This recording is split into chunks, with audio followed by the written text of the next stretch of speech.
চিন্তা করুন তো, আপনি আপনার প্রেমিকার বাড়িতে বেড়াতে গেছেন। সবাই আপনাকে খুব আদর যত্ন করছে, কিন্তু হুট করেই আপনি খেয়াল করলেন সেই বাড়ির কাজের লোকগুলা মানুষের মতো নয়, বরং রোবটের মতো আচরণ করছে।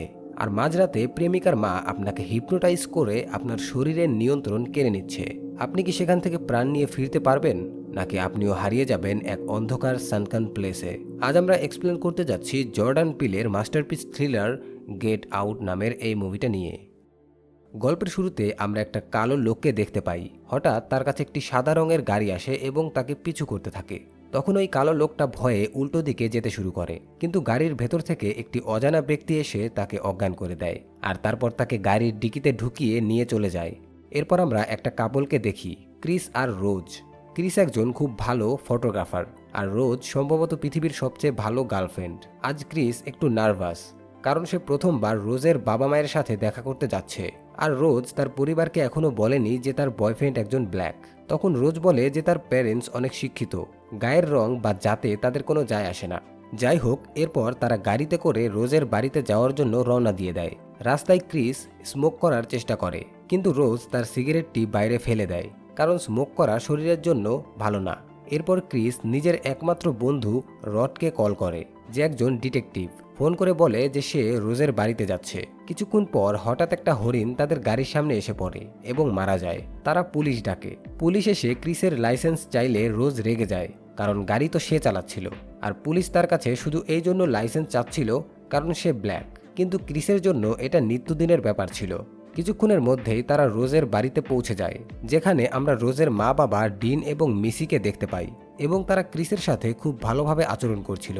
হরিণের ব্যাপারে শোনার পর রোজের বাবা ডিন বলে, এটা ভালো হয়েছে যে তোমরা ওই হরিণটাকে মেরে দিয়েছ, কারণ তাদের সংখ্যা অনেক বেড়ে গিয়েছে। এরপর ডিন ক্রিসকে বাড়ি ঘুরিয়ে দেখায়। সে তার বাবার ছবি দেখায়, যিনি অলিম্পিকে দৌড়েছিলেন, কিন্তু সেই রেসে একজন ব্ল্যাক প্লেয়ার জিতে গিয়েছিল। তারপর সে মিসির অফিস দেখায়, যে একজন সাইকিয়াট্রিস্ট। তাদের বাড়িতে ওয়াল্টার আর জর্জিনা নামের দুজন কাজের লোক আছে, আর তারা দুজনই ব্ল্যাক। প্রথমে ক্রিস ভাবে তারা হয়তো ইচ্ছে করে ব্ল্যাক কাজের লোক রেখেছে। ডিন বলে যে তাদের দুজনকে রোজের দাদা দাদিকে দেখাশোনা করার জন্য রাখা হয়েছিল, আর তাদের মৃত্যুর পরেও তারা এখানেই রয়ে গেছে, কারণ তারা তাদের পরিবারের অংশের মতো হয়ে গেছে। ডিন বলে যে তারা মোটেও রেসিস্ট না, এমনকি ওবামা যদি তৃতীয়বারের মতো ইলেকশন লড়তেন তাহলে সে তাকেই ভোট দিত। চা খাওয়ার সময় ক্রিস বলে ছোটবেলায় তার মা গাড়ির দুর্ঘটনায় মারা যায়। মিসি লক্ষ্য করে ক্রিসের হাত কাঁপছে। সে বুঝে যায় ক্রিসের সিগারেট খাওয়ার অভ্যাস আছে। মিসি বলে সে চাইলে তাকে হিপনোটাইজ করে এই অভ্যাস একেবারে ছাড়িয়ে দিতে পারে, কিন্তু ক্রিস বুদ্ধিমানের মতো না করে দেয়। এ সময় রোজের ভাই জেরিমি আসে এবং সবাই একসাথে ডিনার করতে বসে, কিন্তু জেরিমি ক্রিসকে অদ্ভুত প্রশ্ন করতে থাকে, যেমন সে বাস্কেটবল খেলে কিনা, এমএমএ পছন্দ করে কিনা, মানে সে ব্ল্যাক তাই নিশ্চয়ই মারামারি পছন্দ করে। সে ক্রিসকে ফাইটের জন্য চ্যালেঞ্জও করে, কিন্তু বাকিরা তাকে চুপ থাকতে বলে। ডিনারের পর রোজ খুব রেগে যায়, কারণ তার পরিবার আজকে অদ্ভুত আচরণ করছিল, কিন্তু ক্রিস ব্যাপারটা সিরিয়াসলি নেয় না। সেই রাতে ক্রিস ঘুমাতে পারে না। সে বাইরে সিগারেট খেতে যায়। হঠাৎ দেখে ওয়াল্টার খুব দ্রুত দৌড়ে তার দিকে আসছে, তারপর আবার ঘুরে চলে যায়, আর জর্জিনাকে দেখে আয়নার সামনে অদ্ভুতভাবে তাকিয়ে আছে। ক্রিস ঘরে ফেরার সময় মিসির সাথে তার দেখা হয়ে যায়। মিসি তাকে বসতে বলে। তার হাতে একটা কাপ আর চামচ ছিল, যেটা সে ঘোরাচ্ছিল। মিসি তাকে তার মায়ের মৃত্যুর রাতের কথা জিজ্ঞাসা করে। ক্রিস কথা বলতে না চাইলেও তার মুখ দিয়ে যেন সবকিছু বেরিয়ে যাচ্ছিল। আসলে ক্রিস বুঝতেই পারে না মিসি শুধু চামচের আওয়াজ দিয়ে তাকে হিপনোটাইজ করে ফেলেছে এবং তাকে পাঠিয়ে দেয় সানকান প্লেস নামের একটা জায়গায়। এই অবস্থায় ক্রিস তার শরীরের পুরো নিয়ন্ত্রণ হারায়। সে সব দেখতে ও শুনতে পায়, কিন্তু নাড়াচাড়া বা কথা বলতে পারে না। মিসি তার চোখ বন্ধ করে দেয়। পরের দিন সকালে ক্রিস নিজের বিছানায় জেগে ওঠে। সে ভাবে হয়তো সবকিছু একটা খারাপ স্বপ্ন ছিল। সেই দিন ক্রিস আবার জর্জিনাকে আয়নার দিকে তাকিয়ে থাকতে দেখে। সে ওয়াল্টারের সাথে কথা বলতে যায়, কিন্তু ওয়াল্টার অদ্ভুতভাবে কথা বলছিল, মানে সে দেখতে তরুণ হলেও কথা বলছে যেন একজন বুড়ো মানুষের মতো। সে ক্রিসকে জিজ্ঞাসা করে মিসির সাথে তার হিপনোটিস সেশনটা কেমন ছিল। একথা শুনে পরিষ্কার তাকে সত্যিই হিপনোটাইজ করা হয়েছিল। ক্রিস রোজকে গিয়ে সব বলে। রাতে তার মা তাকে হিপনোটাইজ করেছে। এখন সিগারেটের কথা ভাবলেই তার বমি আসে। আর ওয়াল্টারের আচরণও অদ্ভুত ছিল। আজকে ডিন তার বাড়িতে একটা পার্টি দিয়েছে। অনেক ধনী সাদা মানুষ সেখানে আসে। আমরা দেখি তারা সবাই ওয়াল্টারকে জড়িয়ে ধরছে। এটা খুবই অদ্ভুত, কারণ একজন কাজের লোককে কে জড়িয়ে ধরবে? এত সাদা মানুষের মধ্যে ক্রিস অস্বস্তি বোধ করে। তারা তাকে অদ্ভুত অদ্ভুত প্রশ্ন করে, বিশেষ করে তার শরীর নিয়ে। হঠাৎ ক্রিস একটা ব্ল্যাক লোককে দেখে, তার মতোই। সে তার কাছে যায়। লোকটি নিজের নাম বলে লোগান, কিন্তু তার পোশাক আর আচরণ একদম অদ্ভুত, যেন সে একজন বুড়ো মানুষ। তার স্ত্রী একজন সাদা মহিলা, যিনি তার থেকে প্রায় 30 বছর বড় হবে। এরপর ক্রিসের সাথে দেখা হয় জিম হাডসন নামের একজনের সাথে। সে একজন আর্ট গ্যালারির মালিক। সে ক্রিসের তোলা ছবির প্রশংসা করে এবং বলে সে নিজেও ফটোগ্রাফার হতে চেয়েছিল, কিন্তু জেনেটিক রোগের কারণে সে অন্ধ হয়ে গেছে। কিছুটা রিল্যাক্স করার জন্য ক্রিস নিজের রুমে যায়, কিন্তু আশ্চর্য ব্যাপার, সে চলে যেতেই সবাই কথা বলা বন্ধ করে দেয়, যেন তারা শুধু তার সামনে অভিনয় করছিল। এদিকে ক্রিস লক্ষ্য করে কেউ বারবার তার ফোনের চার্জার খুলে দিচ্ছিল। সে ভাবে এটা হয়তো জর্জিনার কাজ। পরে জর্জিনা এসে মাফ চায়, বলে পরিষ্কার করার সময় হয়তো ভুলে খুলে ফেলেছে। ক্রিস বলে সে কিছু মনে করেনি, কিন্তু এত সাদা মানুষের মাঝে সে অস্বস্তি বোধ করছে। জর্জিনা হাসতে হাসতে বলে এটা সত্যি না, এরা সবাই তাকে পরিবারের মতোই দেখে।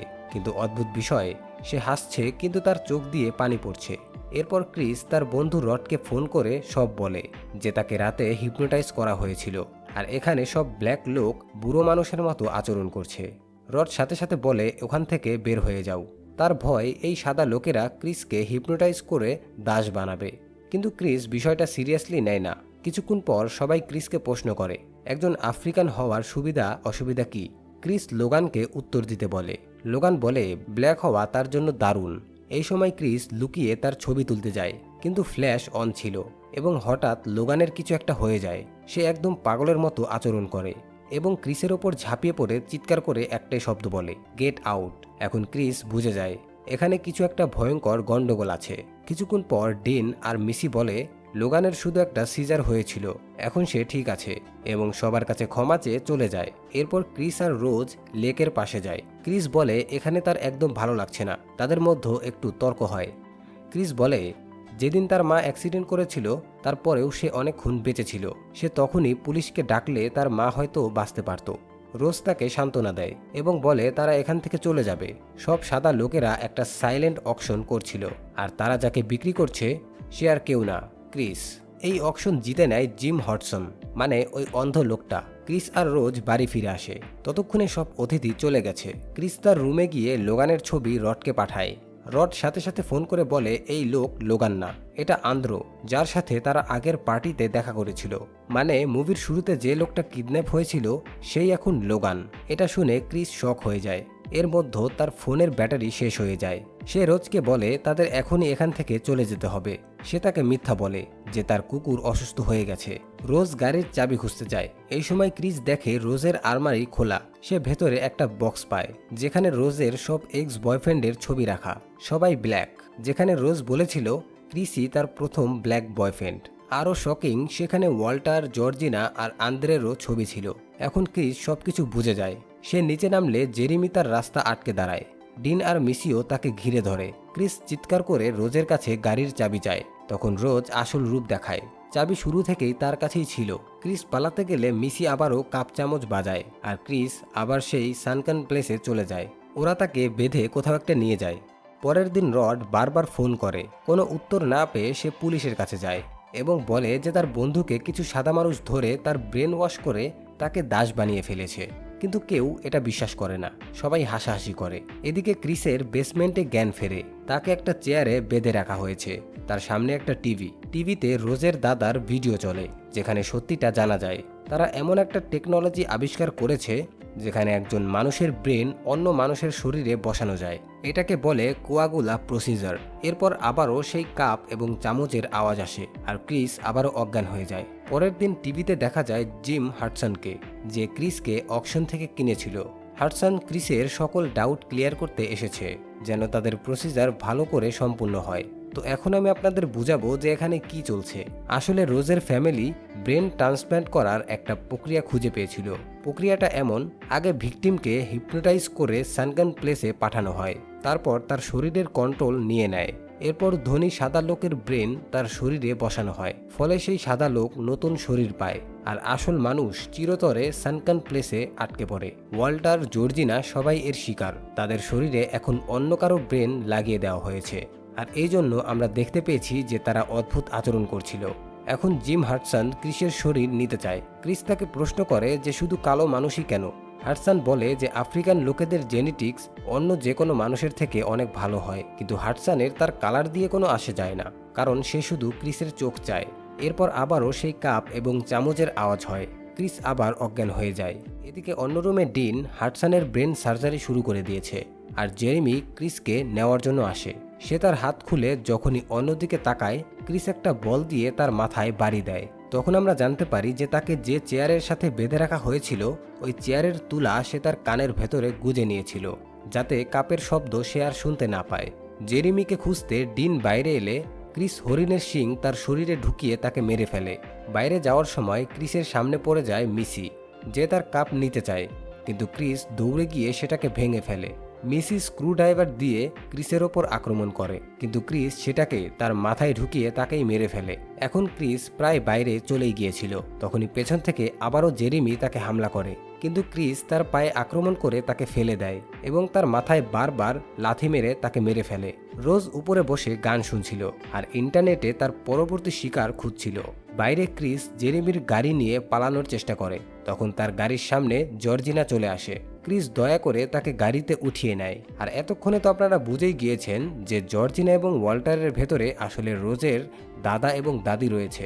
দাদির যখনই জ্ঞান ফিরে আসে, সে ক্রিসের ওপর চিৎকার করে বলে, তুমি আমার পুরো ফ্যামিলিকে মেরে ফেলেছো, এবং তার উপর আক্রমণ করে। এই ধাক্কাধাক্কিতে গাড়ি ক্র্যাশ করে, জর্জিনা মানে দাদি মারা যায়। এদিকে রোজ বন্দুক নিয়ে আসে।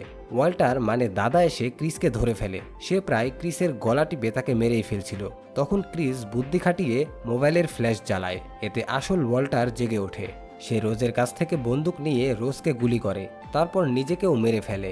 বেচারা হয়তো এত দুঃখ নিতে পারেনি। রোজ তখনও বেঁচে ছিল। ক্রিস তার কাছে যায়, রোজ তাকে ভালোবাসার কথা বলে গলানোর চেষ্টা করে, কিন্তু ক্রিস রাগে তার গলা চেপে ধরে। সে তার গলা চিপে তাকে মেরেই ফেলবে, ঠিক তখনই রড এসে হাজির। ক্রিস রডের গাড়িতে গিয়ে বসে এবং বলে, তুমি আমাকে খুঁজে পেলে কিভাবে? রড বলে যে সে টিএস এর একজন অফিসার, আর তার কাজই হচ্ছে এটা। এরপর রড ক্রিসকে নিয়ে সেখান থেকে চলে যায়, আর রোজ আহত অবস্থায় রাস্তায় পড়ে থাকে। হয়তো কিছুক্ষণের মধ্যে সেও মারা পড়বে। আর এই দৃশ্যের সাথেই আজকের মুভিটা শেষ হয়ে যায়। তো বন্ধুরা, এই ছিল গেট আউট মুভির এক্সপ্লেনেশন। আশা করি আপনাদের ভালো লেগেছে। যদি ভালো লেগে থাকে একটা লাইক করবেন, আর আপনাদের যদি কোনো পছন্দের মুভি থেকে থাকে অবশ্যই কমেন্ট করে জানাবেন। আমি চেষ্টা করব পরবর্তীতে আপনার পছন্দের মুভির এক্সপ্লেনেশন নিয়ে আসতে। তো সবাই ভালো থাকবেন। আল্লাহ হাফেজ।